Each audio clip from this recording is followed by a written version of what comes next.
샬롬, 주님의 은혜와 평강이 함께 하시기를 기도합니다. 마켓스교회 장로교회는 한인 예배를 6월 6일 주일부터 비대면 예배로 드리고 있습니다. 그러나 한동안 계속해서 유튜브로 말씀을 업로드하도록 하겠습니다. 주일 예배가 끝나면 조심스럽게 공동 식사와 더불어 친교도 나누고 있습니다. 7월 넷째 주일에는 예배 후 김영숙 교우님 가정에서 모임을 갖게 됩니다. 많은 참여 바랍니다. 미국과 달리 세계 많은 나라들이 아직도 팬데믹의 어려움에서 벗어나지 못하고 있습니다. 고난당하는 이들을 위해 기도해야 할 때입니다. 이 시기는 더욱더 깨어서 믿음에 서야 할 때입니다. 혼돈과 어려움의 때가 오히려 기도의 때, 하나님의 임재를 깊이 경험하는 때가 되도록 힘써 나갑시다. 우리의 피난처이시오 반석이신 하나님의 은혜가 모든 가정에 함께 하시기를 기도합니다. 기도하겠습니다.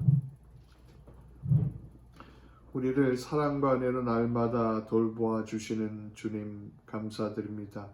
오늘도 주님의 임재를 사모하며 주님 앞에 예배로 나옵니다.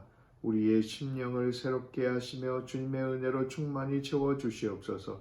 주님, 우리가 세상에 살면서 남의 고난을 보고도 무관심하며 살았던 것을 용서하여 주시옵소서. 나에게 해가 오지 않는 한 악과 잘못을 고치고자 시도하지 않았던, 행동하지 않았던 개인주의를 용서하여 주시옵소서. 깨어 기도하지 않았다가 악으로 인해 시험에 들 때가 있었습니다. 우리의 영혼과 믿음을 일깨워 주시옵소서. 주님, 벌써 1년 넘은 팬데믹이 아직도 계속되고 있습니다. 미국의 상황은 많이 개선됐지만 세계 많은 나라들이 고통을 겪고 있습니다. 이제 온 세계가 협력하여 팬데믹과 싸워 이길 수 있도록 함께하여 주시옵소서. 주님께서 세우시고 우리를 불러주신 교회에 함께하여 주시옵소서.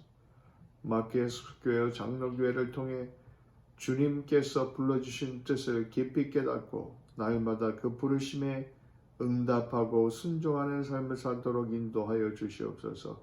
우리의 자녀들과 함께 하시사 그들이 이 악한 세상에 물들지 않고 믿음에 굳건히 서서 악을 이기며 살아가도록 함께하여 주시옵소서. 우리 각자의 형편과 사정과 마음과 기도 제목을 아시는지 우리의 마음에 하나님의 위로로 함께하여 주시옵소서. 특별히 영육 간의 치유를 위해 드리는 기도를 들으시고 응답하여 주시옵소서.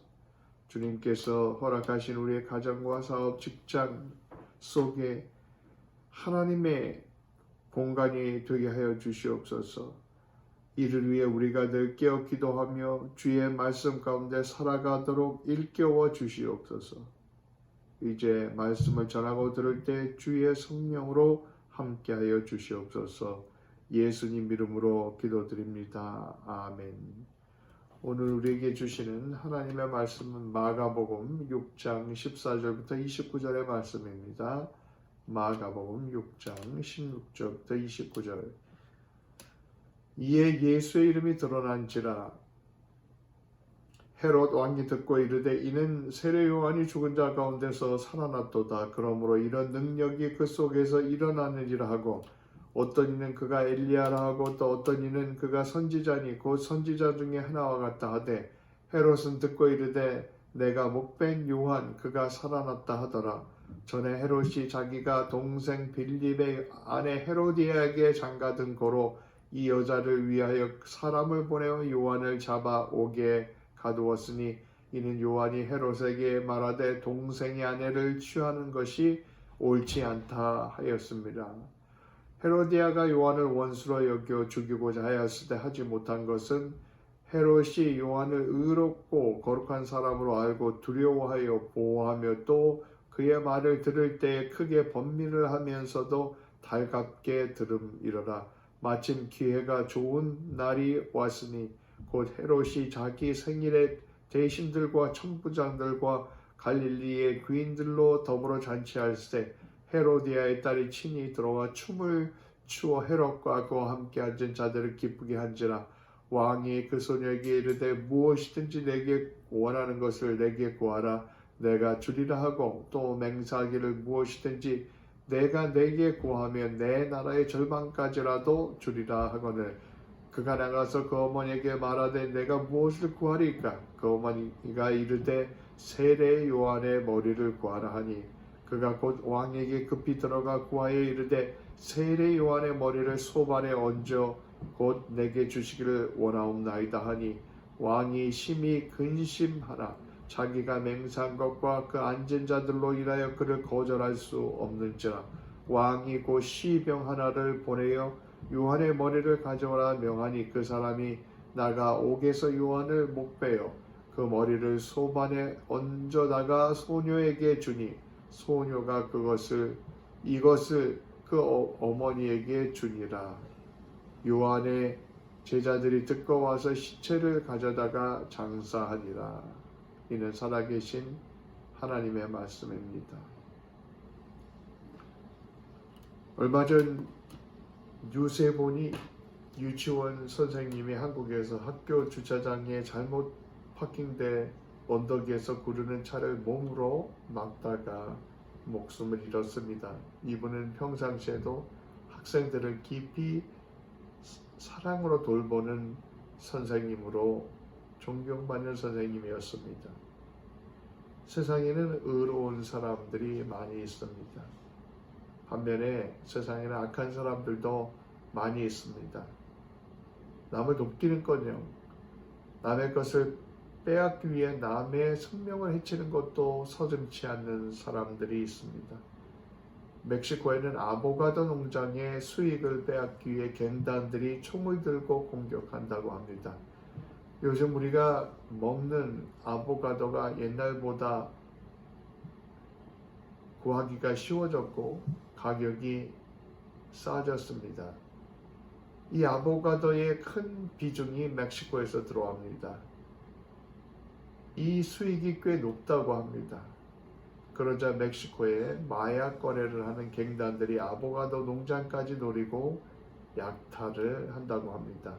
멕시코 정부와 경찰이 지켜주지 못하니 아보가도 농장에 일하는 사람들이 총을 들고 지키기까지 합니다. 세상에는 선한 사람들도 많지만 악한 사람들도 많습니다. 그것은 이미 세상의 악이 곳곳에 퍼져 있다는 증거입니다. 세상은 선과 악, 빛과 어둠의 영적인 싸움이 계속되고 있습니다. 인간은 가장 아름다운 존재가 될 수 있습니다. 반면에 악이 속에 들어오면 인간은 어느 동물보다 가장 악한 존재가 될 수도 있습니다. 얼마나 인간이 악해질 수 있는지 히틀러와 나치를 보십시오. 2차 대전 중에 나치는 무려 600만 명의 유대인을 죽였습니다. 어린이, 여자, 노인 할 것 없이 가스실로 보내어 죽였습니다. 그리고 나치는 20만 명의 집시도 죽였습니다. 독일 병원 시설에 수용되어 있던 정신적, 육체적 장애자들도 안락사를 시켰습니다. 우리는 이런 일을 주도한 악인들을 보면 끔찍한 표정을 지닌 사람들일 것이라고 생각합니다. 그러나 그들은 멀쩡히 생기고 가정을 가졌고 살아가는 사람들이었습니다. 밖에 나가면 그냥 평범한 시민으로 보이는 그런 사람들이 이런 끔찍한 악을 저질렀습니다.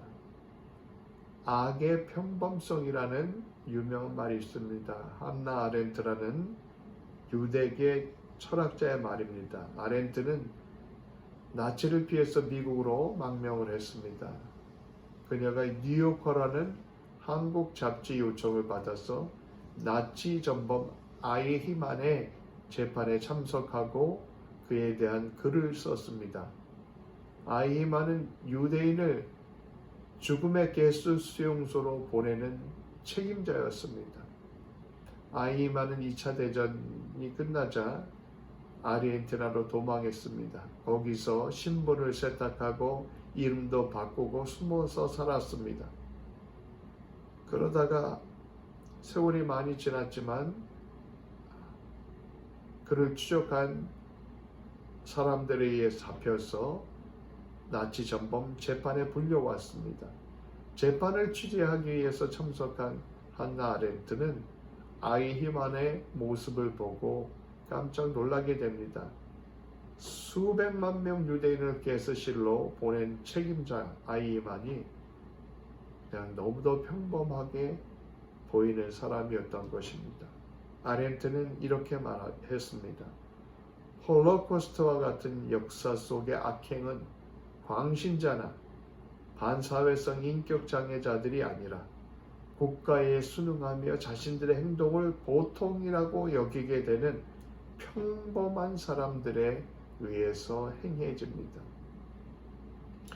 오늘도 역사 속 악행이 마귀 뿔 달린 것 같은 그런 사람들이 행하는 게 아닙니다. 겉은 멀쩡하게 보이는 사람들에 의해 끔찍한 악이 행해집니다. 본문에도 그런 사람들이 등장합니다. 멋진 옷을 입고 점잖아 보이는 왕비 그들을 통해서 어떤 악이 벌어졌습니까?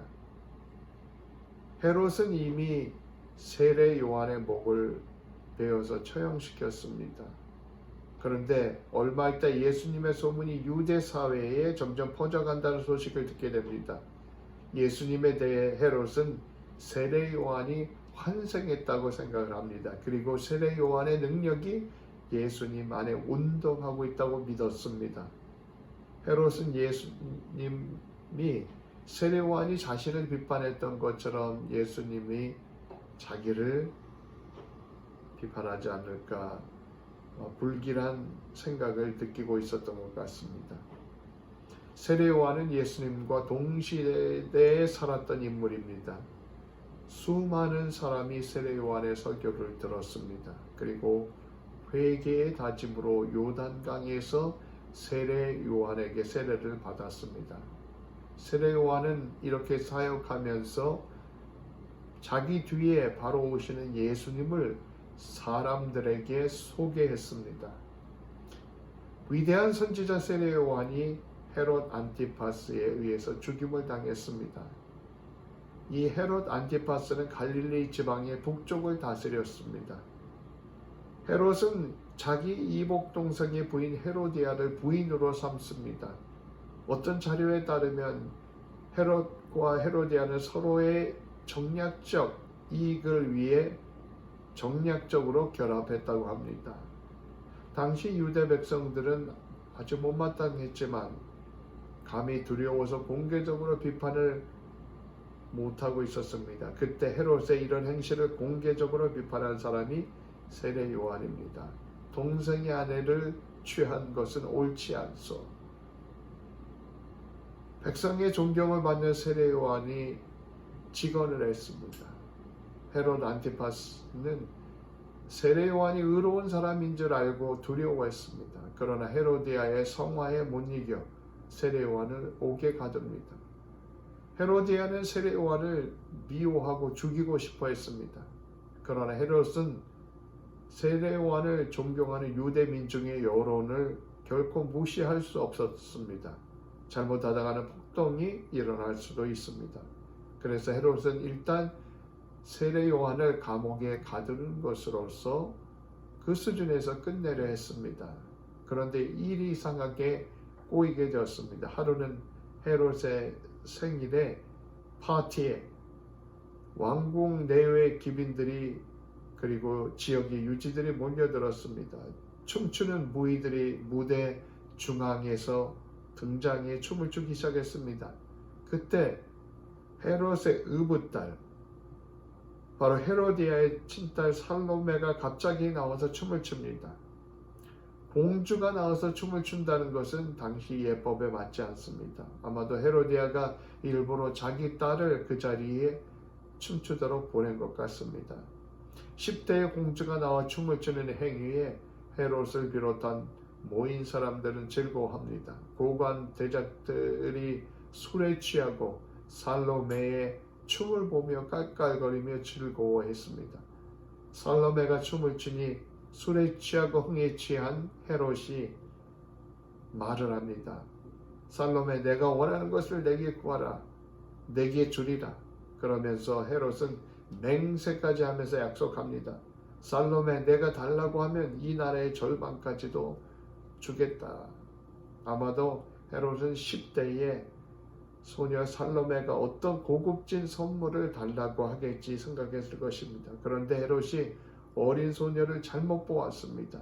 이 어린 소녀에게도 이미 악이 가득 들어가 있었습니다. 살로메는 자기 엄마 헤로디아에게 쪼르륵 달려갑니다. 엄마, 새아빠 헤롯 안티파스가 내게 달라고 하는데 뭐든지 내가 달라고 하는데 뭐든지 다 준다고 하는데 뭘 달라고 할까요? 엄마 헤로디아는 아무도 상상하지 못했던 말을 합니다. 세례요한의 머리를 달라고 해라. 살로메는 그 말을 듣고 금방 다시 들어가서 엄마가 코치해준 대로 말을 합니다. 세례요한의 머리를 소반에 얹어 곧 내게 주시기를 원합니다. 정말 악이란 무섭습니다. 악이 어린 소녀에게 들어가니 세례요한의 목을 담아 달라고 청하는 사악한 행동을 하게 됩니다.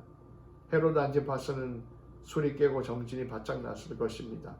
살로메의 청을 듣고 헤롯은 근심에 빠졌습니다. 그런데 자기가 많은 귀빈들과 관리들 앞에서 맹세를 해버렸습니다. 자기 한 말에 덫에 걸려서 어쩔 수 없이 감옥에 갇혀있는 요한의 머리를 베어오라고 명합니다. 기계처럼 명령을 수행한 시위병은 감옥에 가서 피해가 흥건한 요한의 머리를 소반에 얹어 가져옵니다. 그리고 소반에 담긴 세례 요한의 머리를 헤롯 안티파스의 의붓딸 살로메에게 가져다 줍니다. 인간의 잔인함이 어디까지 이르를 수 있는지 보여주는 이야기입니다. 이 헤롯 가문의 이야기는 예수님이 이 땅에 오셨던 때 그 당시에만 일어날 수 있는 특별한 이야기일까요? 그렇지 않습니다. 21세기 인류도 세례 요한을 죽인 시대와 크게 다르지 않습니다. 오히려 더 악하면 악하지 말입니다.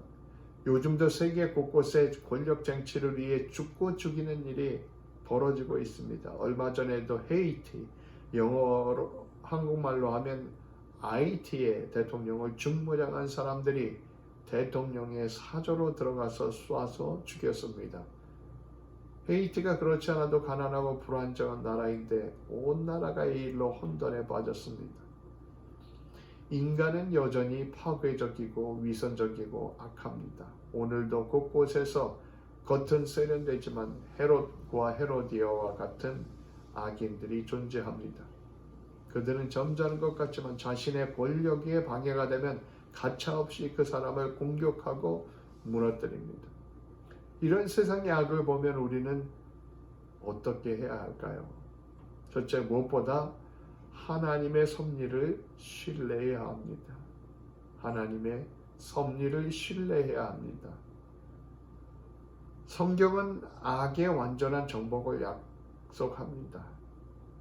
왜 의인이 고통을 당하는데 악인들은 번성하는가? 수많은 믿는 사람들이 물었던 질문입니다. 이에 대해 성경의 답은 의인은 반드시 복을 받고 악인은 반드시 언젠가는 멸망한다는 것입니다. 그런데 악인이 당장 없어졌으면 좋겠는데 그렇지 않은 경우도 많습니다. 오히려 악은 여전히 성공하는 것처럼 보입니다. 그러나 하나님의 역사는 완성을 향해 가고 있습니다. 악인은 반드시 멸망을 받고 심판을 받게 됩니다. 우리에게 필요한 것은 바로 이와 같은 하나님의 섭리를 신뢰하는 믿음입니다. 예수님께서는 십자가에서 다 이루었다. 다 이루었다. 고 말씀하셨습니다. 이미 그때부터 하나님의 구원은 완성을 향해 달려갑니다. 의인은 반드시 언젠가 이기고 온전한 복을 받게 되어 있습니다. 그러나 마지막 때가 이르기 전에 이 세상에서 신자들도 고난을 당합니다. 만일 의인은 절대 고난을 당하지 않아야 된다, 그렇게 생각한다면 우리는 세례 요한의 삶을 이해할 수 없을 것입니다.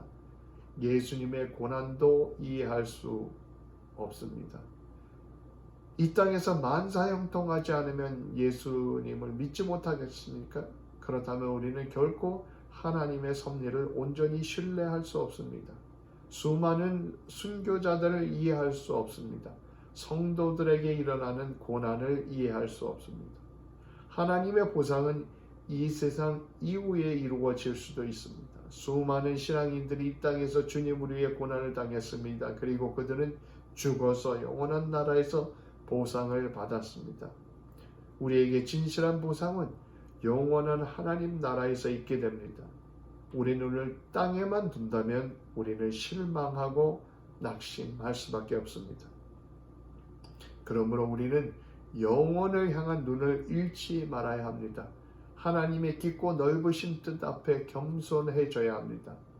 이 땅에서의 삶은 영원한 미래에 대한 준비일 뿐입니다. 그러기에 바울은 생각건대 현재의 고난은 장차 우리에게 나타날 영광과 좋게 비교할 수 없다 선언하고 있습니다.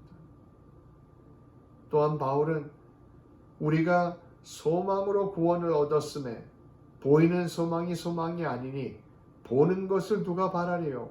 만일 우리가 보지 못하는 것을 바라면 참음으로 기다릴지니라. 로마서 8장 말씀했습니다. 영원한 미래의 영광을 믿음으로 바라볼 수 있는 우리 모두가 될 수 있으시기를 축원드립니다. 그러나 빛과 어둠의 싸움에서 하나님은 결코 멀리서 지켜만 보는 분이 아닙니다. 분명한 것은 하나님께서 성령을 통해 고난 가운데도 우리를 돌보고 계신다는 것입니다. 로마서 8장에 이렇게 말씀합니다. 이와 같이 성령도 우리의 연약함을 도우시나니 우리는 마땅히 기도할 바를 알지 못하나 오직 성령이 말할 수 없는 탄식으로 우리를 위하여 간구하시느니라. 우리가 알거니 하나님을 사랑하는 자고 그의 뜻대로 부르심을 입은 자들에게는 모든 것이 합력하여 선을 이루느니라. 모든 것이 합력하여 선을 이루느니라. 때로는 살면서 우리가 어려움과 고난을 당하기도 합니다. 그러나 분명한 것은 이 모든 것 가운데 하나님께서 그 뜻대로 부르심을 입은 자들, 하나님을 사랑하는 사람들을 선한 길로 인도하신다는 사실입니다. 이런 하나님의 섭리와 약속을 믿을 때 우리는 고난 중에 인내할 수 있습니다.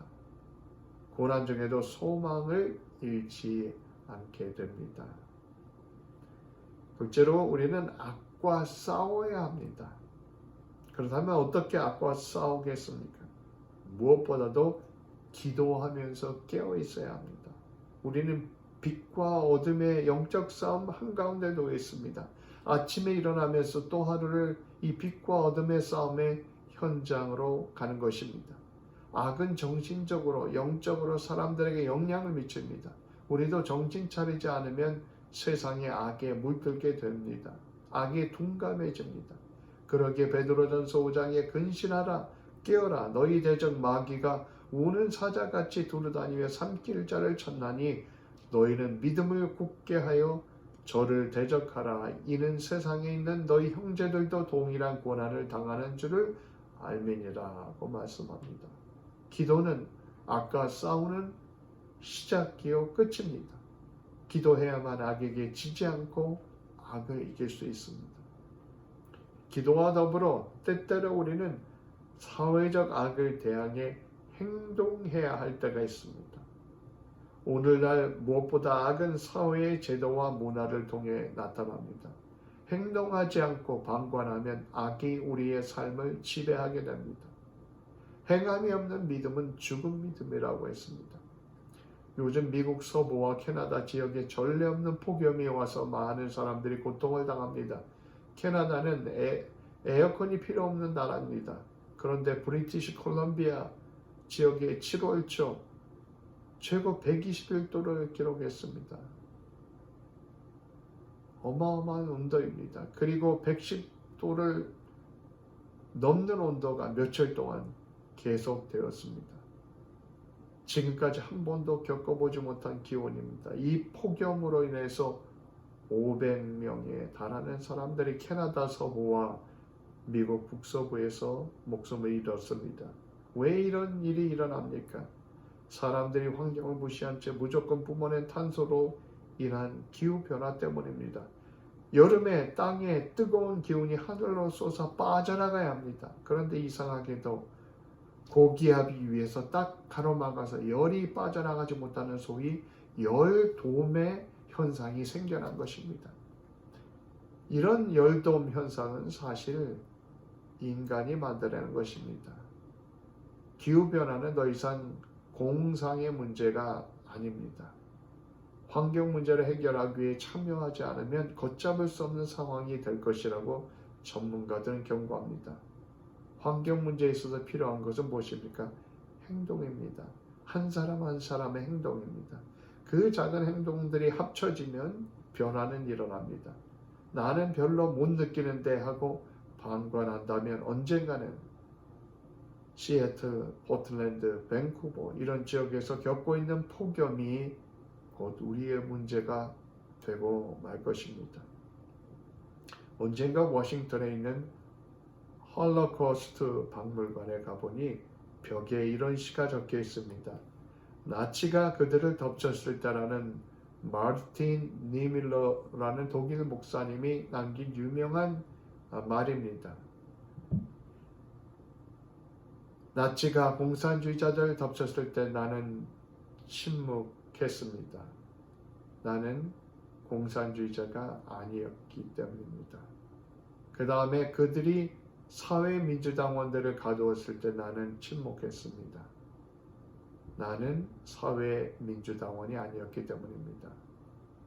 다음에 그들이 노동조합원을 덮쳤을 때 나는 아무 말도 하지 않았습니다.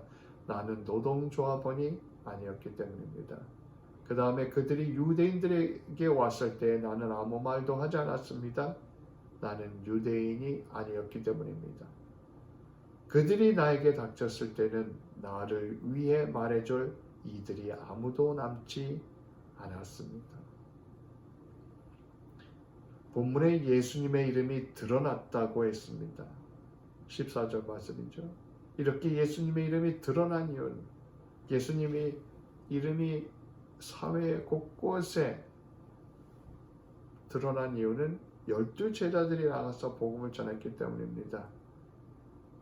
그들은 행동했습니다. 12제자는 예수님의 명령에 따라서 2명씩 팀을 짜서 돌아다니면서 예수님에 관해서 복음을 전했습니다. 그랬더니 귀신이 쫓겨가고 많은 병자가 낫는 역사가 일어났습니다.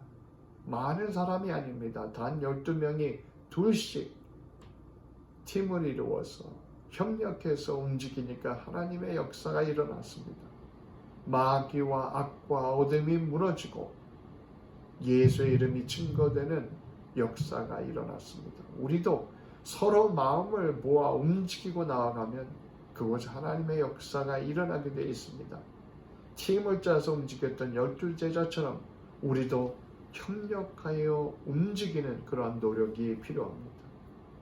하나님께서는 우리가 협력하여 함께 일하도록 우리를 교회로 부르셨습니다. 교회에서 신자는 각자가 아니라 함께 움직이도록 부름을 받았습니다. 그렇게 함께 협력하여 움직일 때 그곳에 하나님의 역사는 일어납니다. 우리는 빛과 어둠의 싸움 한가운데 놓여 있습니다. 선과 악의 싸움 한가운데 놓여 있습니다. 기도와 더불어 우리는 그리스도의 빛을 세상에 퍼뜨려야 어둠을 이깁니다. 빛이 빛을 발하지 않으면 어둠이 커져갑니다. 사랑이 퍼지지 않으면 믿음이 커져갑니다. 악과 싸우는 가장 바른 방법은 선으로 악을 이기는 것입니다. 로마서 12장이 이렇게 말씀합니다. 아무에게도 악을 악으로 갚지 말고 모든 사람 앞에서 선한 일을 도모하라. 악에게 지지 말고 선으로 악을 이기라. 악에게 지지 말고 선으로 악을 이기라. 악한 사람을 이기는 방법은 눈에는 눈으로 갚는 것이 아닙니다. 로마서 10장 18절에 이렇게 말씀합니다. 할 수 있거든 너희는 모든 사람과 더불어 화목하라. 내 사랑하는 자들아 너희가 친히 원수를 갚지 말고 하나님의 진노하심에 맡기라. 기록되었으되 원수 갚는 것이 내게 있으니 내가 갚으리라. 그 주께서 말씀하셨습니다. 우리는 세상과 전혀 다른 방법으로 악과 악인을 이길 수 있습니다. 그것은 싸움이 있는 곳에 평화를 심는 것입니다. 미움이 있는 곳에 사랑을 심는 것입니다. 원수를 갚는 것이 아니라 선으로 악을 이기는 것입니다. 세상에서는 사상이 다르면 원수가 됩니다. 그러나 우리가 사는 세상에서 믿는 사람이 악을 이기는 길은 선으로 화목을 이루는 것입니다.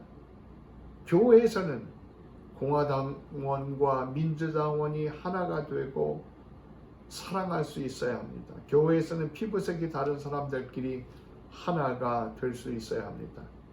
하나님께서는 우리에게 서로 화목하고 원수조차도 용서하고 배고프면 먹여주라고 하십니다. 아직도 나와 화목하지 못한 사람이 있습니까? 먼저 찾아가 화목하시기 바랍니다. 그리고 화해의 관계를 이루시기를 바랍니다. 이 길이 주님의 길입니다. 세상에는 악이 가득합니다. 우리는 그 악을 방관하고 앉아만 있어서는 안 됩니다.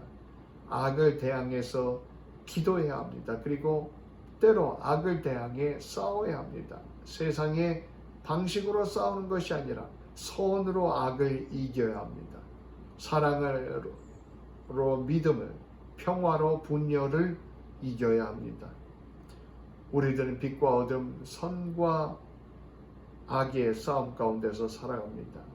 이 싸움 속에서 깨어 기도하며 선으로 행동하며 넉넉히 이기는 우리 모두들 될 수 있기를 축원드립니다. 기도하겠습니다. 사랑의 하나님, 세상에서 악을 만날 때 우리는 무엇을 해야 할지 모를 때가 많습니다. 어떻게 해야 할지 모르고 쉽게 분노하고 낙심합니다. 주님, 악한 세상에서 악을 만날 때 주님만 의지하며 우리를 선으로 인도하시는 하나님의 섭리를 신뢰할 수 있는 깊은 믿음을 주옵소서. 악한 세상을 지켜만 보고 방관했던 것을 용서하여 주시옵소서. 이제 짝을 지어 복음을 전하며 악을 물리쳤던 12 제자들처럼 합력하여 움직이는 우리들 되도록 힘과 은혜를 더하여 주시옵소서. 악을 선으로 이기는 우리들 되기를 원합니다. 가능한 한 모든 이들과 화목하며 원수까지도 용서하며 사랑하게 하여 주시옵소서. 그리하여 선으로 악을 이기는 우리들이 되도록 믿음과 능력을 더하여 주시옵소서. 예수님 이름으로 기도합니다. 아멘.